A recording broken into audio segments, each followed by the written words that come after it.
여러분, 기도하다가 이런 생각해 보신 적 있으신가요?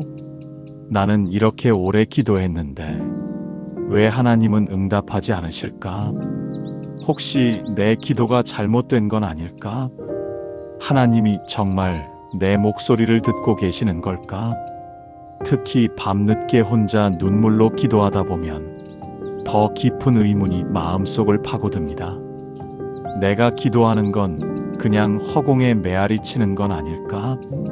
믿음의 사람이라면 누구나 한 번쯤 이런 질문 앞에 서게 됩니다.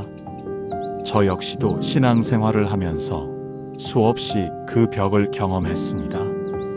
그런데 예수님은 기도에 대해 아주 명확한 비밀을 가르쳐 주셨습니다.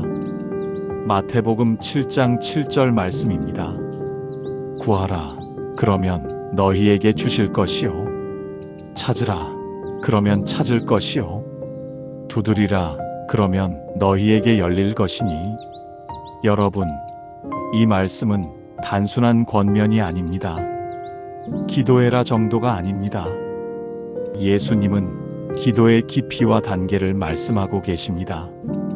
그리고 그 안에는 우리가 어떻게 기도해야 하는지, 어떤 태도로 나아가야 하는지 놀라운 비밀이 담겨 있습니다.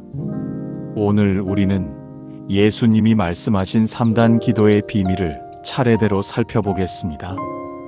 그리고 이 원리를 우리 삶 속에서 실제로 어떻게 적용할 수 있을지 깊이 묵상해 보겠습니다. 이제 본격적으로 예수님이 말씀하신 기도의 3단계 중 첫 번째 단계, 구하라의 의미를 살펴보겠습니다. 첫 번째 단계는 구하라입니다. 구하라는 기도의 출발점입니다. 여기에는 단순히 어떤 것을 요구하는 행위 이상의 의미가 있습니다. 구한다는 것은 곧 하나님을 아버지로 인정하는 행위입니다. 여러분, 어린아이가 부모에게 무엇인가를 구하는 모습을 떠올려 보십시오. 아이들은 부끄러워하지 않습니다. 엄마, 배고파. 아빠, 이거 사줘. 솔직하고 단순합니다. 마찬가지로 우리가 하나님께 아버지, 도와주세요. 오늘 제 삶이 너무 무겁습니다. 라고 고백하는 것은 단순한 부탁이 아니라 관계의 표현입니다. 예수님은 마태복음 6장에서 이렇게 가르치셨습니다. 오늘 우리에게 일용할 양식을 주옵시고, 즉 우리의 기본적인 필요조차 하나님께 의지하며 구하라는 것입니다. 구하는 기도의 2가지 특징은 바로 신뢰와 단순함입니다. 신뢰는 내가 해결할 수 없음을 인정하고 하나님께 의지하는 마음을 말하고, 단순함은 꾸밈없이 솔직하게 어린아이처럼 나아가는 태도를 의미합니다.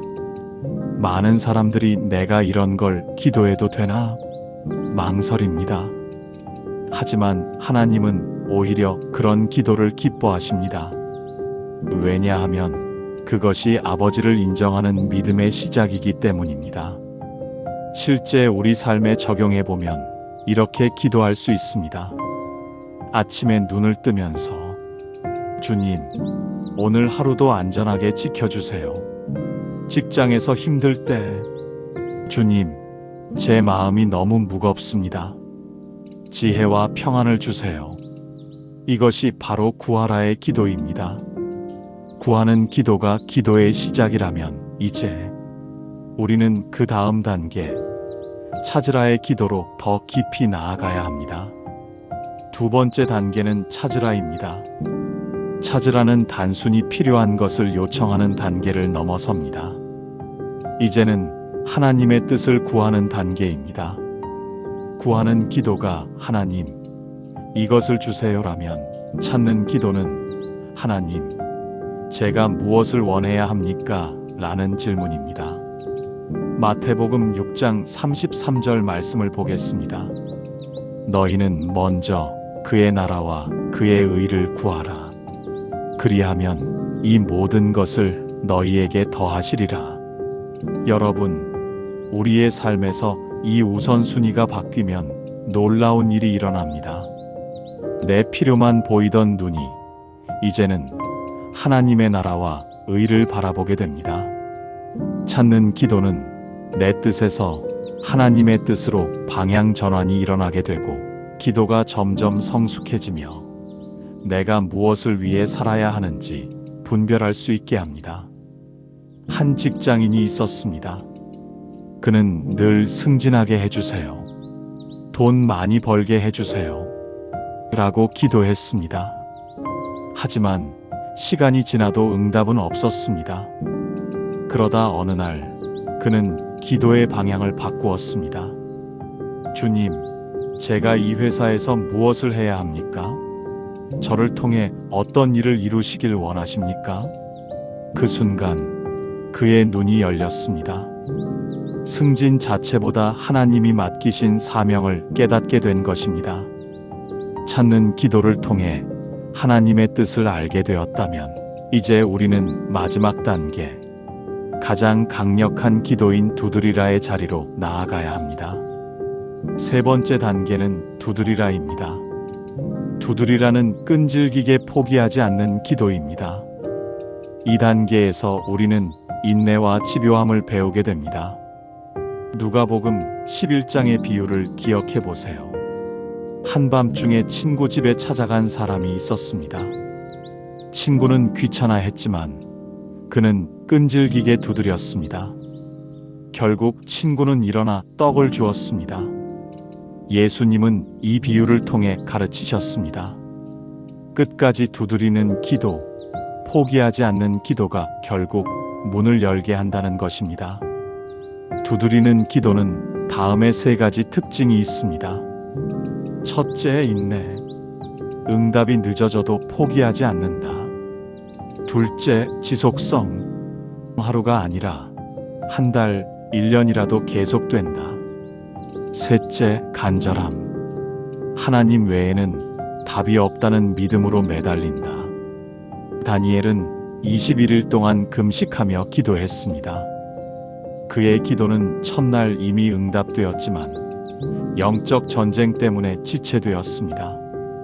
그러나 다니엘은 멈추지 않았습니다. 끝까지 두드린 결과 응답이 임했습니다.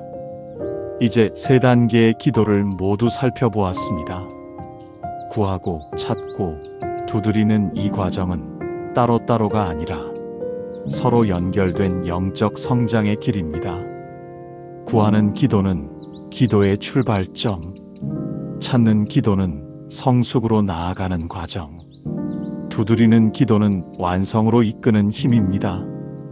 이렇듯 기도는 구하는 것에서 시작해 하나님의 뜻을 찾고 끝내 인내로 열매 맺습니다.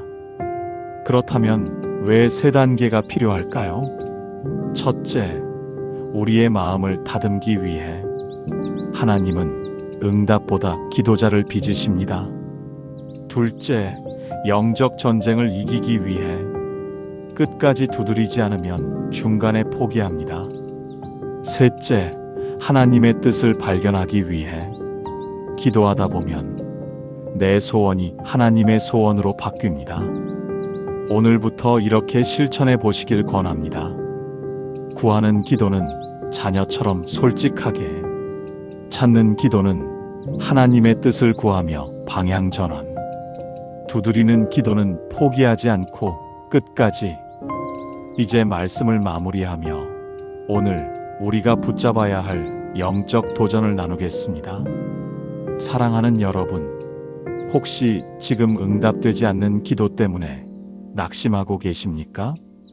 기도해도 소용없다고 느끼십니까? 예수님은 오늘도 말씀하십니다. 구하라, 찾으라, 두드리라.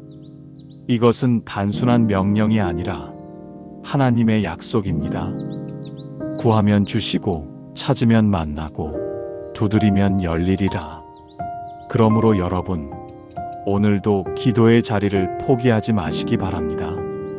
하나님은 반드시 일하시며 그 과정 속에서 우리의 삶을 새롭게 빚으십니다. 이제 함께 기도로 마무리하겠습니다. 여러분, 마음을 잠시 가다듬고 제 기도를 마음속으로 따라해 보시면 좋을 것 같습니다. 사랑의 하나님 아버지, 오늘 제게 기도의 비밀을 가르쳐 주셔서 감사합니다. 구하는 자리에서 머무르지 않고 하나님의 뜻을 찾고 끝까지 두드리는 믿음의 기도를 드리게 하소서. 낙심하지 않고 포기하지 않고 하나님이 약속하신 응답을 경험하게 하소서. 예수님의 이름으로 기도합니다. 아멘.